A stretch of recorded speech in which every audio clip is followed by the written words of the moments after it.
with a plan of action that I'm going to put as much energy into legal businesses as I had in that other one. Because seriously, you guys, you put that much energy into something legal, by the time you're 30, you're going to be able to retire. If you seriously just dedicate yourself to something like that, without putting my brother's business out on the street, because he went to Los Pinos and he had that break, he didn't get into speed, he didn't get into all that. He started legal businesses right after he got out, pretty much. Started detailing cars. Okay, he became the best detailer in that area, South Orange County. He got into all the gated communities. Polish your image. I was sending him artwork from the best white inmates and the best Mexican inmates from prison, you know, just trying to show him some love. Polish your image, protect your investment. And he worked his butt off. He's so hard, right? Well, eventually, he outgrew that business, and he started an internet business. Now he's banking. I'm telling you, he's banking. Now he's invested in stocks. My younger brother never even went to high school, right?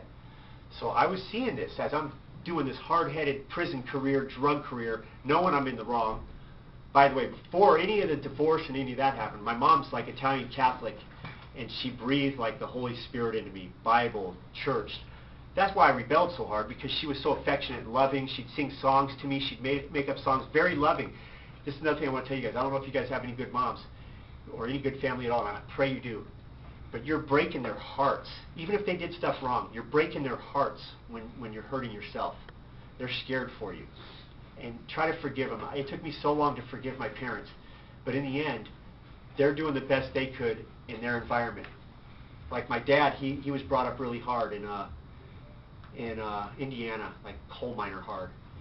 And so, you know, in the end, I forgave him that, hey, he's doing the best he can. And now, today, we have a great relationship. He's helped me out so much.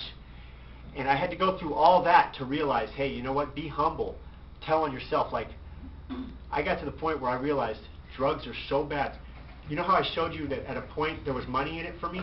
Well, my disease progressed. Drug addiction is a disease. If you're using that stuff, it progresses. Toward the end, it wasn't beautiful like that. It wasn't like I was making money. I was running around terrible. Gone were the, and I've seen it happen to other big-time drug dealers. They go from big time to stupid time. It's a poison that wrecks your mind. It might be all fun and games in the beginning, and it might look like, hey, I can get the cars, I can get the chicks, I can do all this, but that's temporary. Cops are going to get it. Your mind's going to be broken from all those drugs and stuff like that, and eventually the disease is going to progress to where it's just a creepy, dirty, disgusting poison that you're using.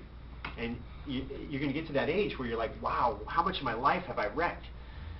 So I guess what I would say here is ask for help. Humble yourself no matter what you've been through, because God will take care of you. So another thing I would say is pray. I go to AA. I go to church. I sing praises to God, and I heard on the radio that it'll lift your cheekbones up and you'll get better looking. I could definitely use the help, so I sing a lot. Lift my hands up and sing to God. And something happens. He transforms me to want to, like I came out here for free. And the old me would have been like, nah, man, you work for minimum wage. Although I don't anymore. I'm making a little bit more now. You don't. You work for minimum wage. You don't want to drive all the way out there. It's a waste of, you know what I mean?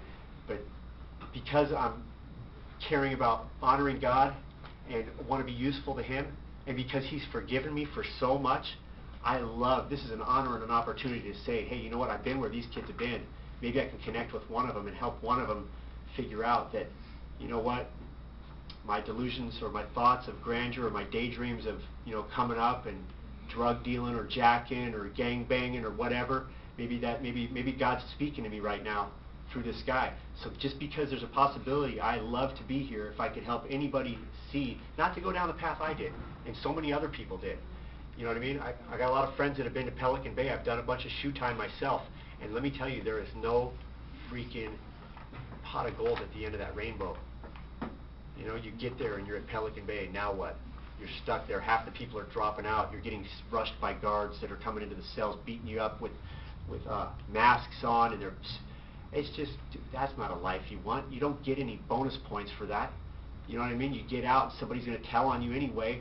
Or, you know, it's not worth it. There is no pot of gold at the end of the rainbow. Trust me.